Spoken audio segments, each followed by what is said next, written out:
It seems everyone these days has a camera close at hand, but there was a time when photos were so rare, there were street photographers across Canada who'd take your picture for $1 or $2. It was along here, Granville Street in downtown Vancouver, that you'd find Foncie Pulice. Over 5 decades, he took more than 15 million pictures.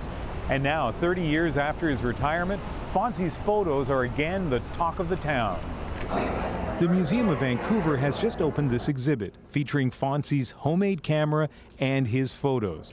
He just kept shooting as people walked by. The results, informal, imperfect, and after all these years, impressive.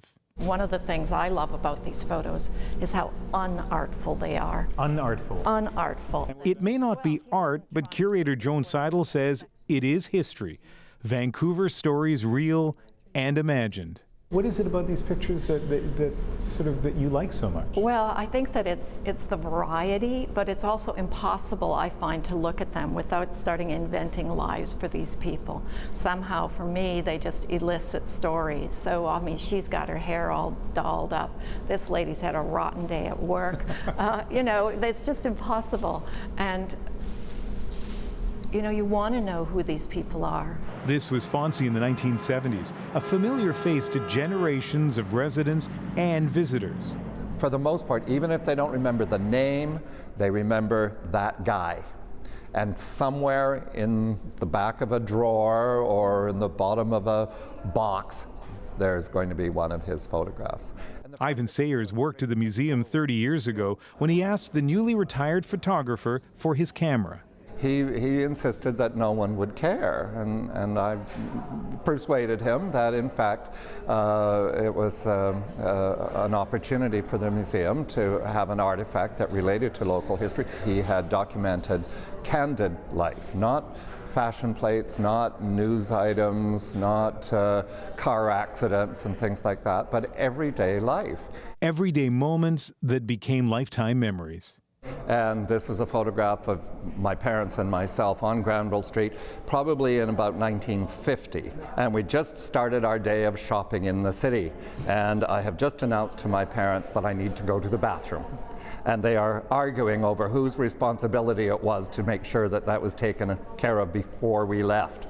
And if you can see, my sweater I'm wearing there is warplanes. So it's me as the battlefield and my parents glaring at each other. So for me, it's a little mini drama. Dramas captured in black and white photos, a low-tech relic from the last century, getting a boost from some modern-day technology.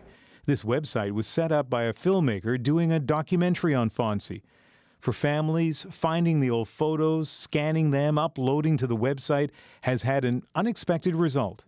That generation has got their younger family members helping them, so it's connecting grandparents and grandkids or nieces and uncles. So there's a real talk now around what those photos are, what the stories around the photos are, whereas before they just sat in an album and no one asked any questions.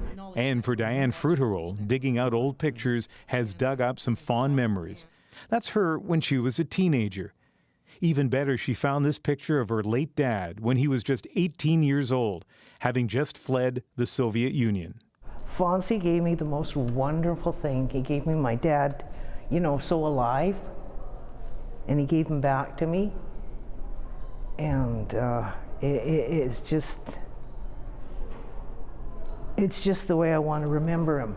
You know, Foncie just gave me such a gift. Nothing in his entire life is this good, any picture of him. In terms of what? Capturing his spirit, his... Yeah, his spirit, his soul, his energy, his joy, and he looks so alive and so animated.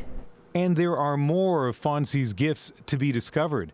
These are photos paid for but never picked up, and the museum is hoping that some of the subjects or their families come forward to claim them.